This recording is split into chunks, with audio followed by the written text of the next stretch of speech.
Welcome, everyone. Thank you for attending this 6th webinar in Engage's Association Best Practice Series.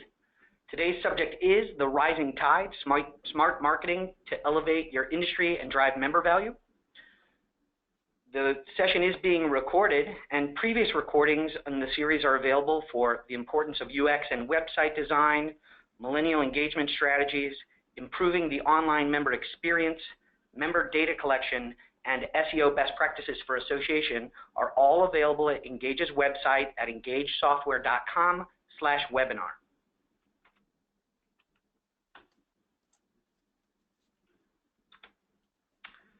My name is Jason Stone. I am the VP of Sales and Marketing with Engage, and I have the honor of being your host for this webinar series.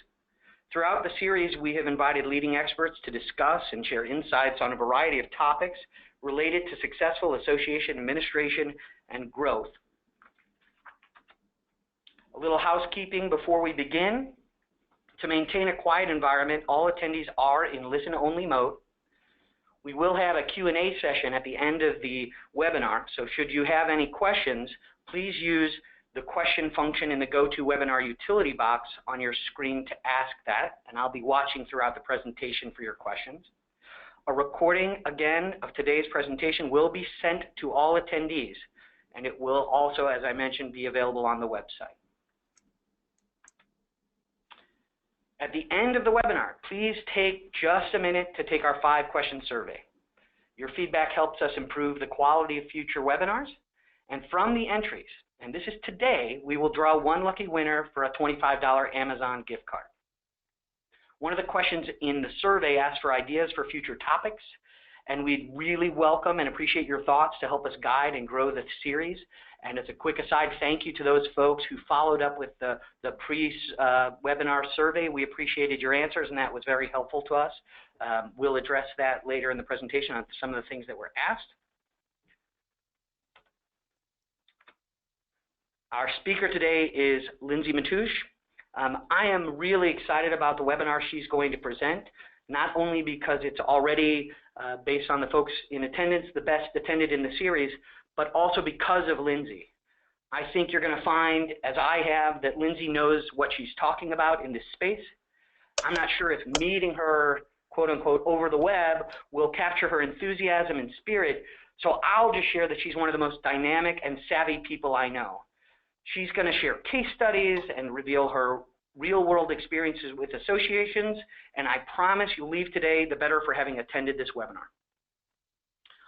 Lindsay is an accomplished marketing strategist. She's been doing this for 15 years and has direct brand and communication strategies for companies and organizations of all sizes.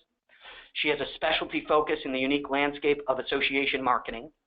Currently, as CEO of Vario, she leads market research, brand building, and creative strategies. And in her own words says, I am fundamentally driven to create impact in the world. I apply that passion through Vario, where we help our clients achieve clarity, design, strategies, and execute initiatives that lead to growth. Now, Lindsay and I are fellow graduates of the Olin School at Washington University in St. Louis. But Lindsay is an avid paraglider pilot who spends her free time chasing records and flying around the world. Last summer, she became one of 10 female pilots in the U.S. to fly over 100 miles without a motor, whereas in my case, I've always flown commercial. So with that, Lindsay, I'm going to hand over control to you, and we'll get your presentation started. Well, thank you, Jason, and hello, everyone. It's so fun to be here today and to get to share specifically about our insight and experience with associations.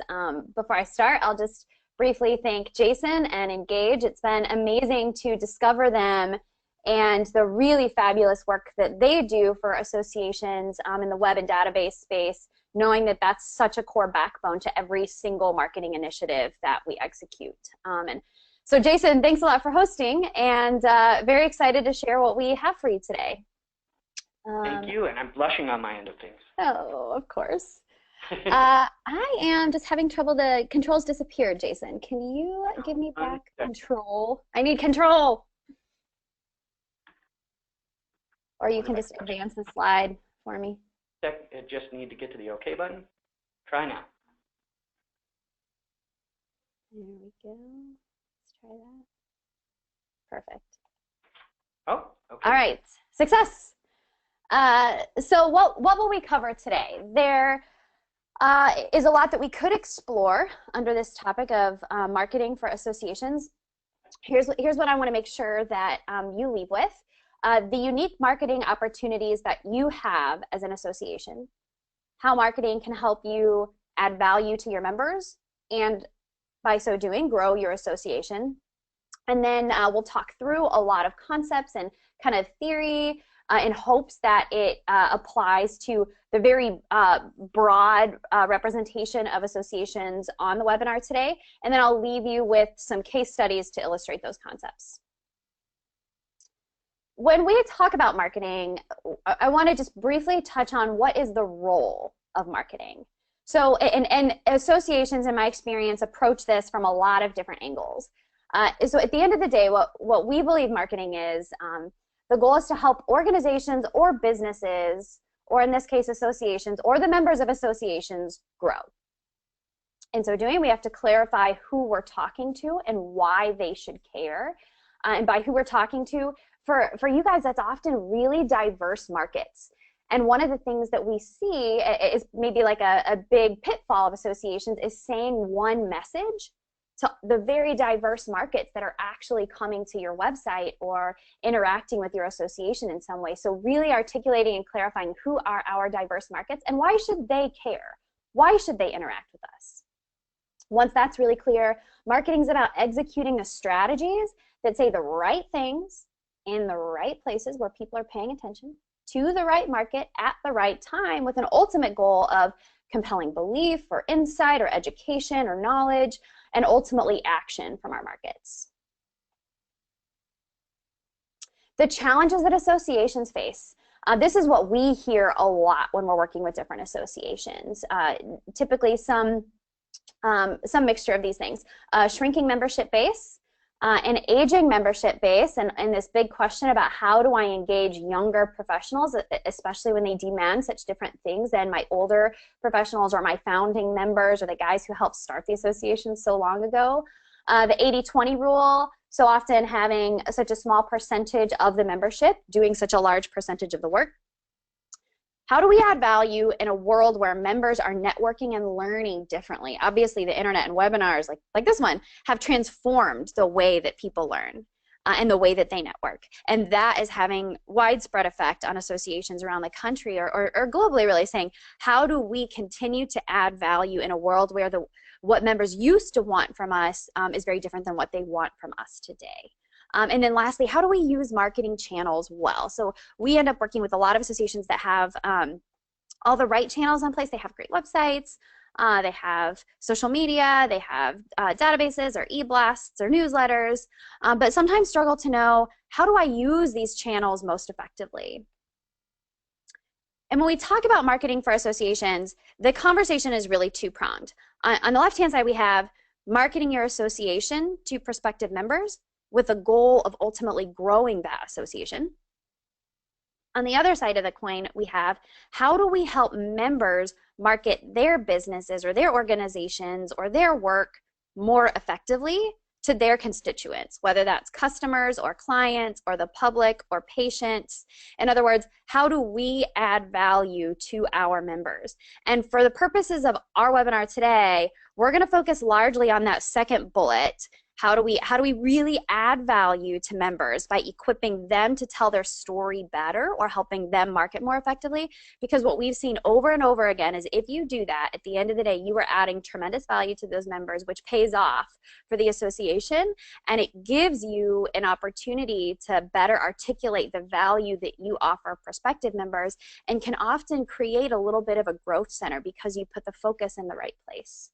And I'll try to bounce out. We got some survey responses where people were really interested in that first bullet, so I'll try to make sure I touch on a few of those tips today, but we're going to spend a lot of time in that second bubble. What do members want? So we do a lot of surveys of members of associations asking what they want out of that association. And here's what we hear. Of course, best practices, inspiration, learning, insight, networking, all of the things that you would expect. But at the end of the day, Above all, what members want is to grow their businesses or their organizations, to generate more revenue, attract more customers, clients, constituents, become more profitable, and to do all of that as efficiently and inexpensively as possible. And the good news is that you as associations are in the best possible position to help them do this. We love working with associations because you're such an interesting animal. It's such an industry level conversation in the moves that you make and the communication that you engage in and the marketing that you do at an industry level can have such a broad ripple effect for your members. So it's certainly a very unique marketing challenge, and it's one that's rife with a lot of very unique opportunities. So what can you leverage? What do you have working for you that your members don't? And that your members can't say. And this gets to that adding tremendous member value. Credibility. So not to say that your members aren't credible in and of themselves, but because you speak in an industry level view, and because the customers of your members or clients of your members, or however you might describe them in your particular industry, know that you aren't directly trying to sell them something in most cases, it gives you an incredible amount of credibility. And we hear from members, we hear them say that just being able to include member of whatever association on their website, in their materials, or being able to say that they're a leader in such and such association, they believe gives them a lot of credibility to their customers and helps differentiate them from their competitors. And I will just briefly mention there, one thing that we found to be really important is if that's going to work for your members, you have to have invested well in your own brand. So your brand has to be strong enough to carry that. And we'll give some examples of where we've seen associations in a little bit. We'll do some case studies and show you how associations have done that really well. The industry level view, certainly your ability to see things at an industry level and the viewpoint that you have, the vantage point that you have at that 30,000 foot view is much more robust and gives you advantage and insight and experience and opportunity that your members just don't have in the same way that you do. You have an ability to summarize and synthesize and compare across members. Some neat things I've seen associations do in surveying or talking across their different membership groups and being able to kind of create some benchmark comparisons that let each member kind of know how they stack up against what other members are doing, and you're just in a really unique position to do that. And close to that is this opportunity to create learning across members. We hear that quite a bit is, you know, I want to hear what, if you're a national association, for instance, I want to hear what so-and-so's or what associations are doing that are not in my market. I want to hear what's working for other people. I want to hear how they operate their businesses, being able to talk to, in some ways, non-competing folks and shorten the learning curve, and your ability to broker those connections is really powerful. And then lastly, objectivity to the customer. So if, and we've done quite a bit of research work and surveys and interviews with customers of members of associations, and when we talk to that customer, what they tell us is, hey, when the member talks to me, I believe what they say, they're smart, I trust them, but I also know they're trying to sell me something, or they're trying to convince me or persuade me of something that in some way benefits them. But when it comes from the association level or the industry level, it has a different weight and it has a different level of objectivity that means something to me. And that's something we'll have a case study in the end here about really powerful way that an association put that particular attribute to work for their members. So we'll dive in to how to put those things to work, and I'm going to start kind of at the conceptual level and then dive into case studies. So we'll talk about the importance of leading with insight and following with tactics. I'm going to spend a little bit of time on this kind of insight research piece. I hear so often when people call us, they're calling us for a tactic, right? They're calling us for a website. They're calling us for a brochure. They're calling us for some help with social media or video or whatever it is that they think that they need. And then as we start asking a lot of questions about, well, what are you trying to communicate? To who? What's the call to action? Why? Is this the right piece? Is this how they learn? When we start asking those questions, we realize often that there's a broader strategy in place that's needed. Many of you have probably heard the Sun Tzu quote, tactics without strategy is the noise before defeat. So if you're going to execute effective marketing, in almost every case, it leads with this strategy, which has to follow insight. And so we'll add to the mix, not to put ourselves on par with Sun Tzu, but we'll add to the mix that strategy without intel is like activity without momentum, right? So what we see a lot is people kind of wasting resources in marketing efforts if it's not guided by great strategy, and if that strategy is not guided by great intelligence or insight or research that's been tested beyond personal experience, that sometimes there's a flurry of activity or investment that may not have the same return on investment or the same momentum or traction that you're looking for. So insight that matters. Why? Why is it so important? Number one, it helps prevent us from navel gazing. It's so easy when especially when you're at the association level, you are in really truly in any business or organization that you've ever worked with, you're so close to it. You're so steeped and in the work and oftentimes limited by your own really robust understanding of what's happening. And it can be really critical to look beyond that and to make sure that you're hearing from your members and from their customers as well.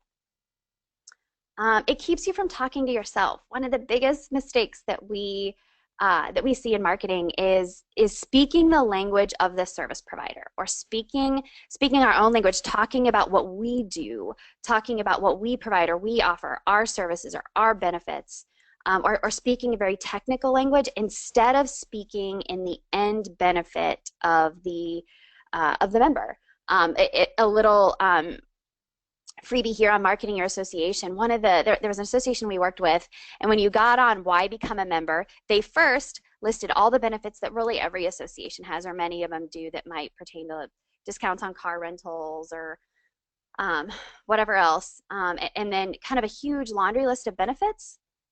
And then there was a lot of paragraph text about all the things that people loved, and people really truly loved this association and found a lot of value, but they were having trouble growing.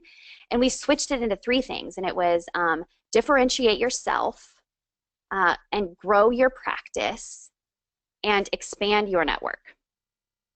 And those became our lead messages, with a bunch of text that followed. And what we realized is, okay, what we're doing is we're moving from speaking to ourselves to speaking in the language of the end benefit of the person that we're marketing to.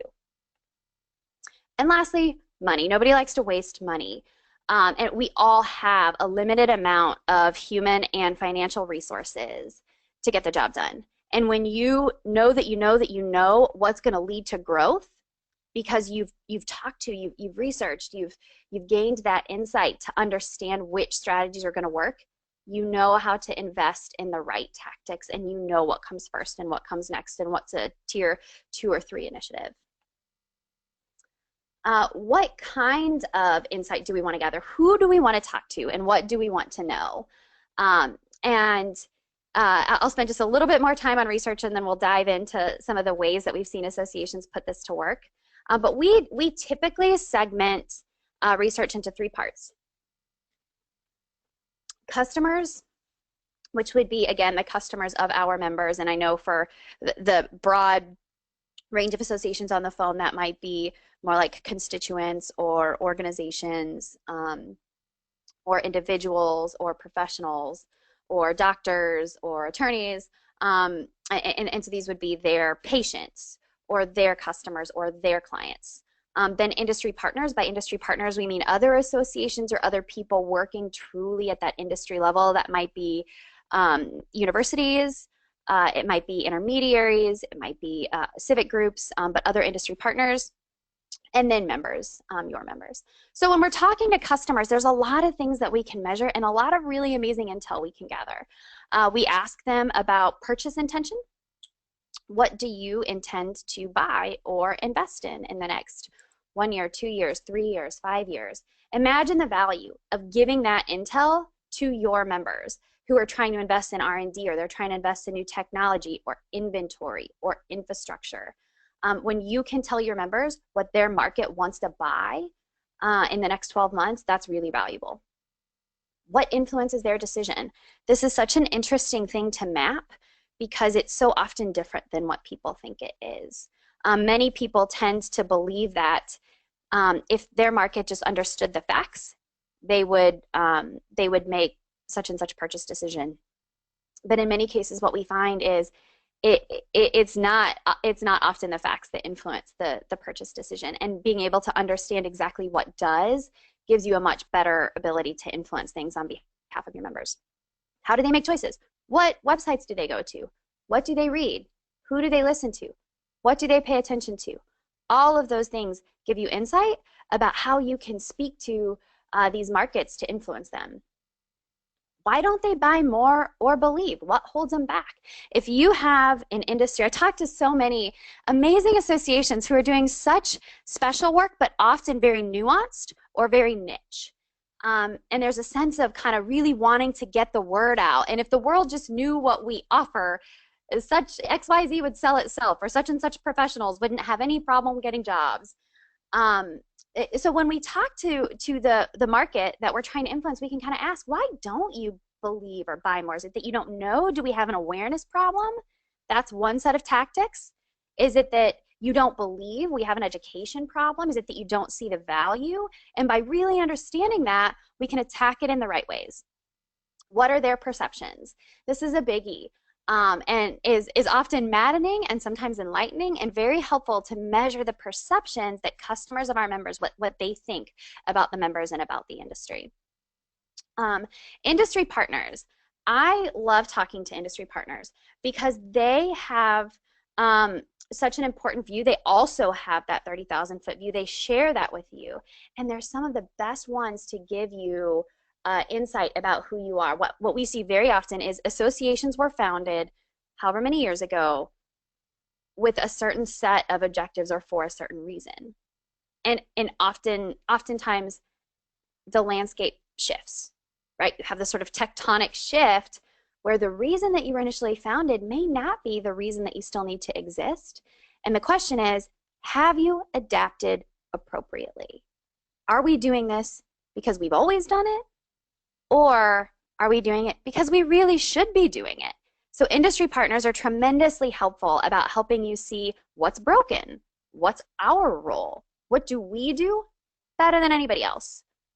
What opportunities and threats do we see? What opportunities for partnership exist? I'll show you a case study in a few minutes that is a really amazing example of an industry answering this question and acting on it. And what are we missing? What blind spots do we have because we're so close to this? And then lastly, members, again, such great intel, being able to ask them, what are you trying? What's working and what's not? What do you wish we could solve for you? When you're solving your members' most pressing problems in a way that you're better positioned to solve than they are, you add tremendous value, and it's such a great growth strategy for the association itself. What do you want to know from your customers? So asking them what they want to know and then delivering it adds phenomenal value. How could we grow the market? What ideas have they had? Oftentimes they have really great ideas, but no bandwidth to execute them. And being able to gather those ideas and see what's common gives you a lot of good insight. And then lastly, what opportunities and threats do they see? And as you compare the answers across all of these different markets, it becomes pretty easy to identify the strategies that are going to lead to growth. So let's talk about a couple case studies of how two associations that we worked with took all of this insight to heart and then acted on it. So we will start with the American Board of Orthodontics. I am tremendously impressed with this association. They is a tiny bit of background. I apologize if these things are perhaps a little bit technical, but most associations are technical in some nature. So the American Board of Orthodontists, not all orthodontists are board certified. And what you may or may not know about orthodontists is that in order to become an orthodontist, you first have to go to dental school.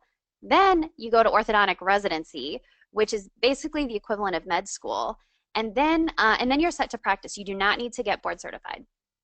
So only about a third of board certified orthodontists choose, or of orthodontists choose to go ahead and pursue board certification. So when we started working with the ABO, which represents the group of board certified orthodontists, these were their goals. They wanted to increase the number and percentage of board certified orthodontists, in other words, grow the association.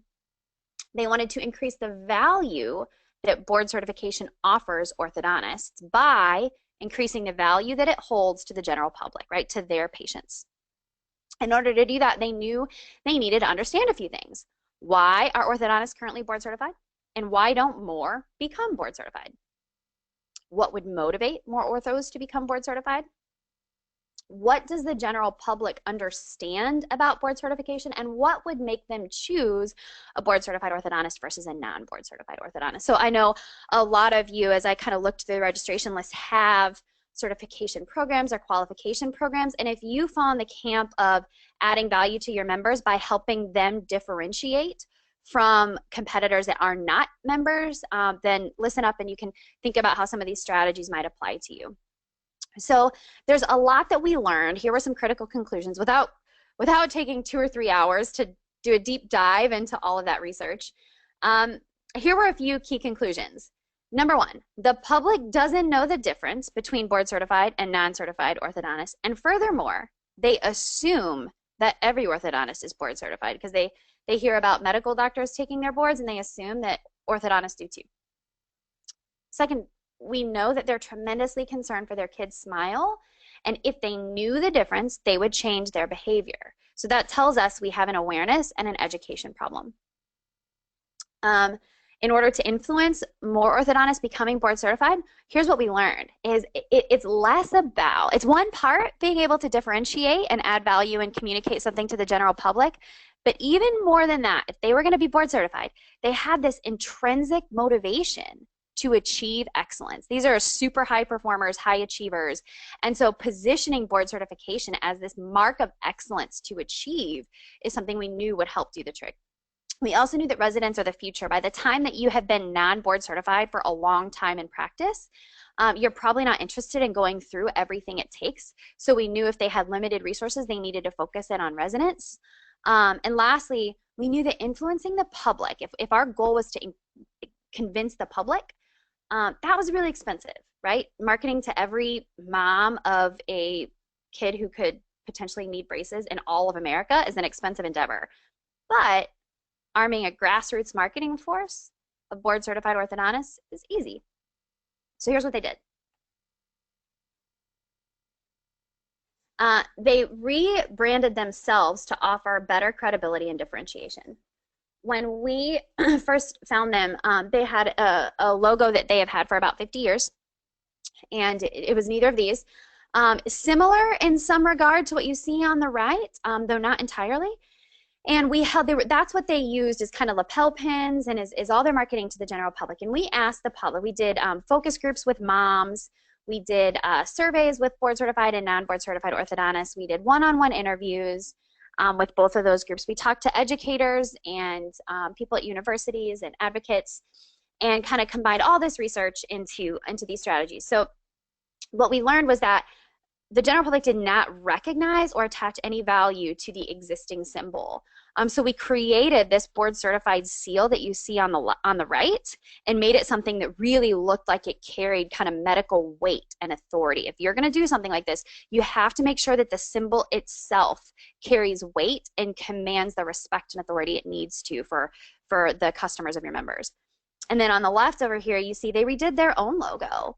And of course, we took into account the colors of the rest of the industry and said, okay, you're going to own this orange, and you're going to position as really the highest commitment to quality care or excellence. And once that brand was set, we did some work to help orthodontists tell their story better, and I'll start with the concept. So we see this all the time. Most of the time, your members are really good at what they do. And oftentimes, by being so good at what they do, it makes them inherently kind of bad at marketing. They're just really technical, and they sometimes struggle to move beyond that technical expertise and communicate in a compelling way to a less technical market. So we did some work to help them tell their story better. And here's an example, right? So this is what we started with. If you look on the left, you see right there, kind of board certification is blah, blah, blah, blah, blah. That's kind of what you hear, right? There's a lot of words on the page, and they're great words. But we took an approach of building a pyramid. When you see pyramid, it immediately tells you that the thing on top is best. We don't anticipate that anybody's going to read the words on the inside unless they're bored waiting for an appointment. But immediately what you see is what you need to see, which is dentist at the bottom, orthodontist right above that, and board certified orthodontist right above that. And then this phrase, it takes dedication to make it to the top. Then you see us again branding that seal. So this is very much public facing. And you see that seal over there that is really, again, targeted to the general public. And once we put this out there, it was like this breath of fresh air. Their members were like, this is what we've been waiting for. This is what we've been trying to say all along, and we haven't known how to tell the story. And so they requested, we put it out, I think, in brochure format, and they immediately requested it in point of purchase signage for their desks and posters for the walls. And they were really grateful to the association for creating marketing tools. Then we help them tell their story better through messaging. And this gets back to what I was saying earlier about one of the biggest mistakes that we see people make is saying the same thing to a really diverse audience, a really diverse market. And so here we ultimately came up with 5 different markets that we're going to be spending time on their website, and all needed different messaging and tools and calls to action. But I picked 3 for you. So at the top is marketing to the general public. It says only 1 in 3 orthodontists is board certified. Choose wisely.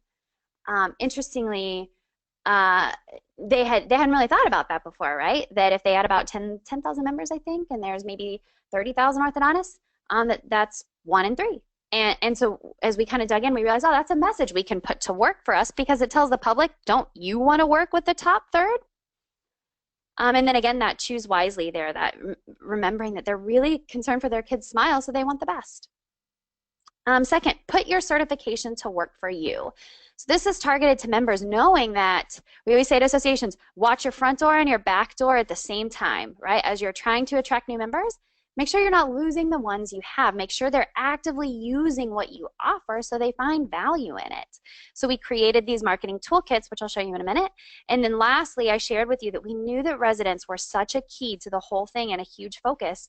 So we said, set yourself apart from the start, achieve board certification now. Because we knew if we could catch them early, we would probably have them for life. Next tactic, build the right tools that help everybody. So here's where we built these brochures. So these have all been message tested by moms, which are the lead decision makers. And you see the pyramid on the right that I already talked about. You see this brochure that's really well done and speaks directly to all the messages that we learned mattered to mom. And then you see the Spanish version on the left, and this is 3 out of about 20 tools that we put together for a marketing toolkit. This is the educational toolkit, rather, that you could see on their website. And one of the really cool things that we were able to work with this association on is a relationship with a local printer where you can order a generic brochure, or you can order a custom branded brochure. You can upload your logo, the member can, directly to the printer. The printer handles all of the printing and shipping and fulfillment, and then sends the association a kickback in non-dues revenue, so that that association is able to see some sort of ROI on its investment in marketing. And why we love this type of work, why we love this type of giving these tools to everybody and helping everybody sing the same song, is it adds 2 types of value to your members. Number 1, they usually have much better marketing this way. Every one of them is independently struggling to market well, or for the most part they are. And so by helping them market with the right stuff, you're adding value immediately that they didn't have to invest in. And B, you're helping everybody sing the same song. So again, it gets back to that observation, and I know many associations struggle with this. For the ABO, for instance, it's expensive to speak to every single mom in all of North America. But being able to help all of your orthodontists, your board certified orthodontists, speak the same song and communicate the same value really goes a long way to equipping that marketing force to make movement, to gain strides. And actually, we released all of this work just about 2 years ago, and as of today, they have now moved to 40% of orthodontists being board certified. So it's been exciting for them to see that movement, and they had such rave reviews from members who over and over came up to them and said, this is what we have been waiting for. Thank you. Create customer connections. So again, this is a website that we repurposed to be able to speak to the general public. And you'll see both the top one is ABO, the right one is the American Association of Orthodontists. We did not work with them, but I liked what they did here. You see this locator, this board certified orthodontist locator. So if I'm a general public person getting on here, I can immediately connect to a member. And you know that your members would find a lot of value from you being able to send prospects directly to their website. The AAO down here, same thing, although this entire site is public facing, and that's another strategy that Engage can help you with, is being able to launch a site that is directly relevant to the customers of your members, if that's a place that is important for you to add value. So we'll do one more case study. This one's a little bit briefer. We'll talk about, we're gonna dive into the asphalt world for a minute together. So get ready. And we're gonna talk about the Pavement Preservation and Recycling Alliance. So a brief bit of background here. Without getting too technical, so my clients are the Asphalt Emulsion Manufacturing Association. They make asphalt emulsions, which are used in two primary types of treatments. Pavement preservation, which is the art of taking a road and keeping it good and preventing it from deteriorating. And asphalt recycling, which is the art of recycling that pavement once that road has already deteriorated beyond its useful life. So when we started working with EMA, they had a goal of increasing the market for pavement preservation and asphalt recycling treatments, because that's what was going to add value to their members. In order to do that, we had to understand a few things. What's it going to take to grow the market?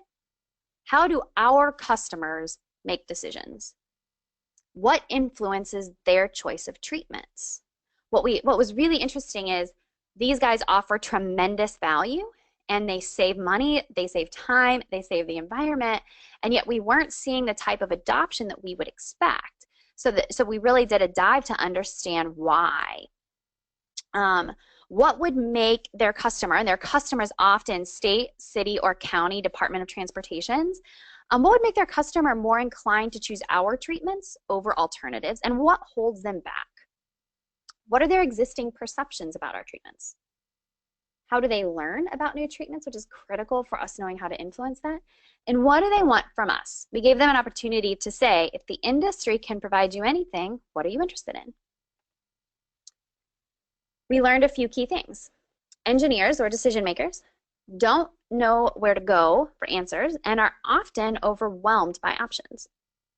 Because of that, it doesn't feel easy to learn what they need to learn, and they don't always understand the value. They're risk averse and fear failure, so they really have to believe and trust that a treatment will succeed.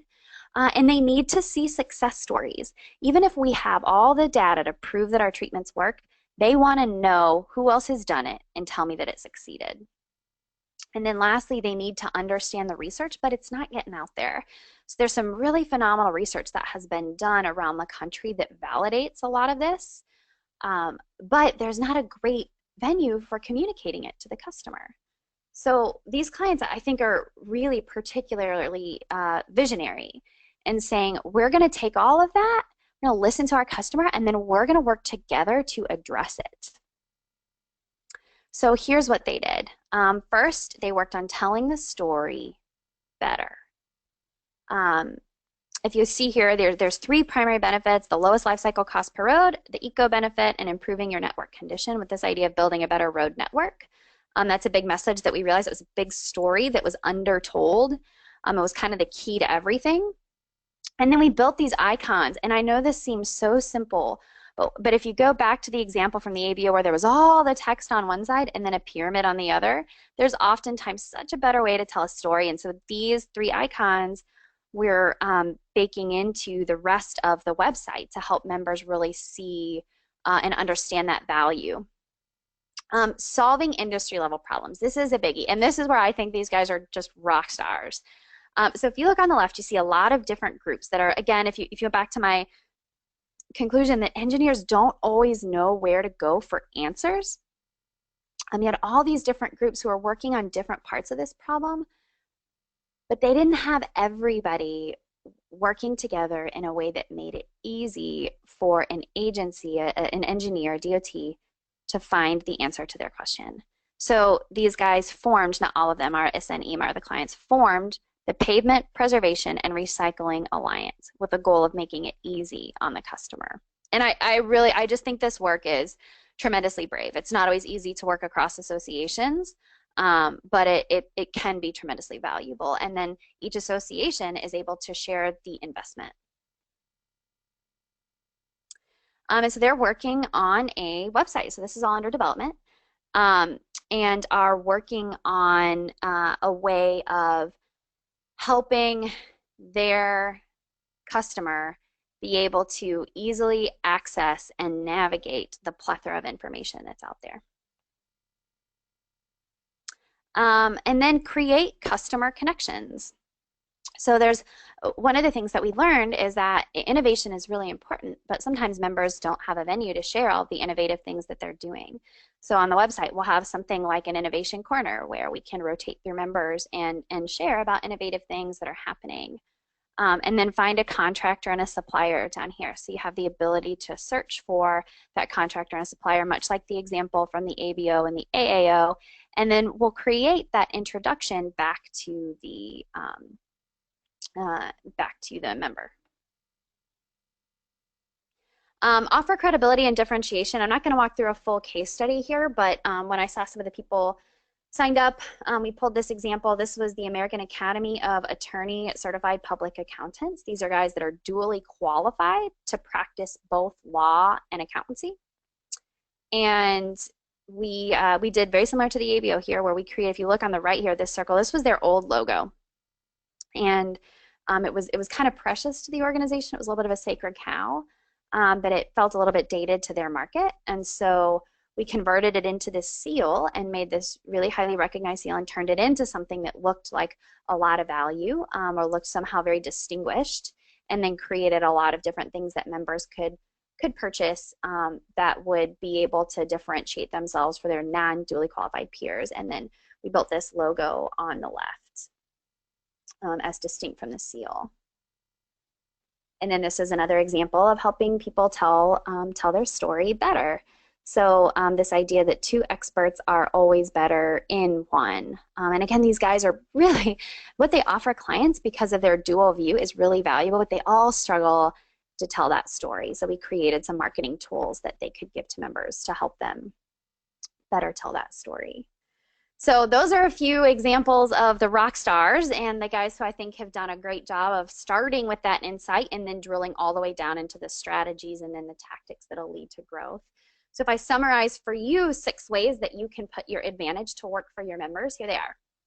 Number 1, gain insight that matters. It all starts with that understanding, and I think you saw from those case studies how that understanding guided everything that we do. To help them tell their story better. Equip them with excellent marketing. Bring credibility and differentiate, making sure that your brand is aligned for that, but that you're able to then really help them leverage their membership or leverage their distinction to differentiate from their peers or from their competitors. Build the right tools that help everybody and unify your grassroots marketing force. Solve industry-level problems that you are better positioned to solve anyway. And create customer connections that really speak to the market of your members and then invite them to come back and connect with your members. So that is what I have to share with you on how to create that rising tide, that idea that investing in these marketing initiatives rises all boats at the same time, right? It helps all of your members at the same time and adds tremendous value. I'll just briefly share, I was speaking for PPRA, the asphalt example. I was speaking at their annual conference in February. And unveiling some of the work that we were doing to members.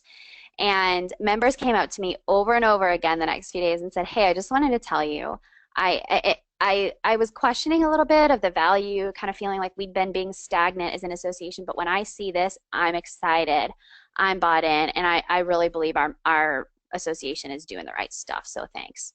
And I think that speaks very highly of the vision and how much members really demand or need this type of work. So with that, I will turn it back over to Jason to wrap us up and open us up for some Q&A.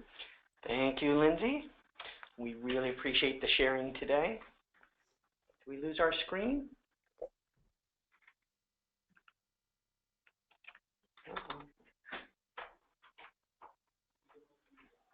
Hold on one second. My apologies. I see a picture of you, Jason. That is confirmed what Jason Stone looks like. That's me, all right.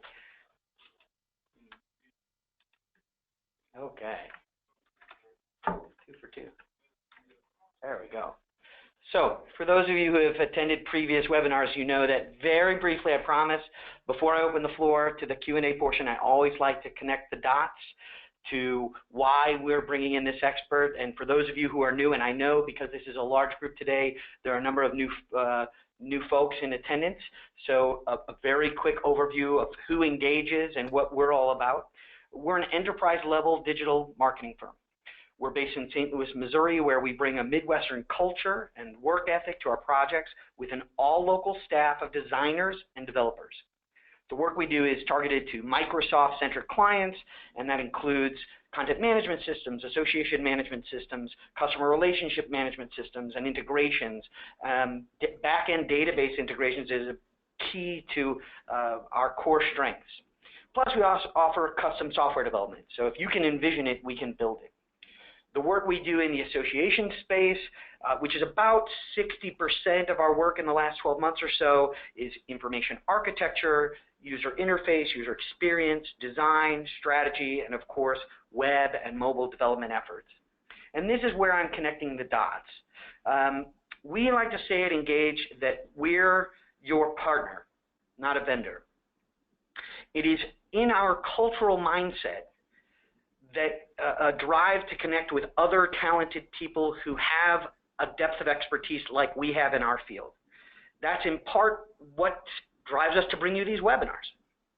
When we compare our technical expertise with the talents of someone like Lindsay, who has such a deep expertise in association marketing, that's when our clients win, and that's why we like to make these relationships and these introductions. And I said I'd keep it brief, so true to my word, Lindsay, I'm going to switch to Q&A. If you have questions, folks, please don't hesitate to ask them. I'm going to pull up my question window here. And all right, so, oh wow, that's a small window.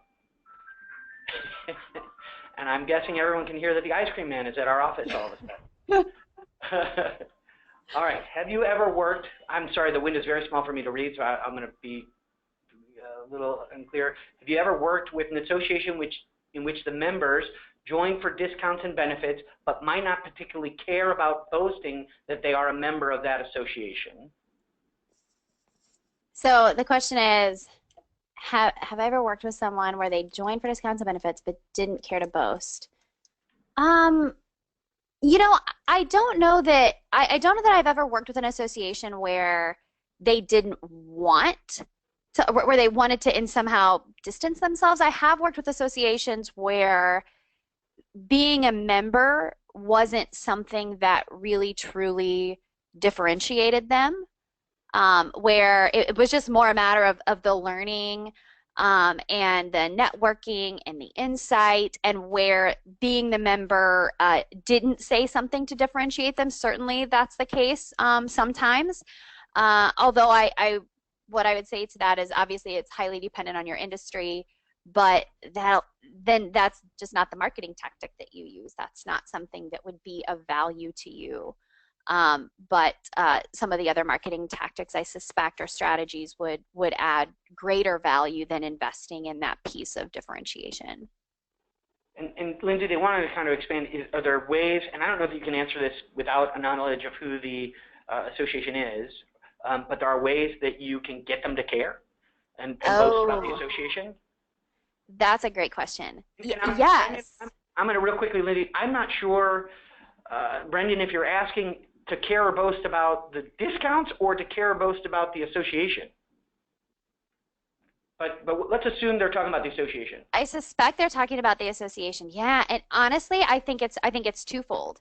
It's it's you have to be adding some sort of value that does differentiate them, right? You have to be some sort of industry authority or technical standard or leading expert, or you have to legitimately offer that value. What I find is a lot of times you do offer that value, the association does offer the value, but isn't articulating it well. And if you're not articulating it well, then the member doesn't know and isn't able to then act on that. The other thing I'll say is your brand has to work, right? So if you have, I don't know, Brennan, where you're from, and I haven't looked at your website, but if your brand is behind and your brand itself looks a little bit dated, then it's not going to help your member differentiate. So it's kind of that twofold. One, are you doing it? If not, could you be? Two, are you educating your members to let them know? When I worked with the attorney certified public accountants, that was a huge, when we built that certification seal, and you could do it without that certification seal. Certainly the Asphalt Boys don't have a certification program, but their members get to say, I'm a member of ISSA, or I'm a member of EMA. And that membership adds a lot of value, but you have to in some ways suggest that your members do that. And so you can do that by creating digital files of your logo with some brand standard guides for them to use and some suggested places and ways of using that.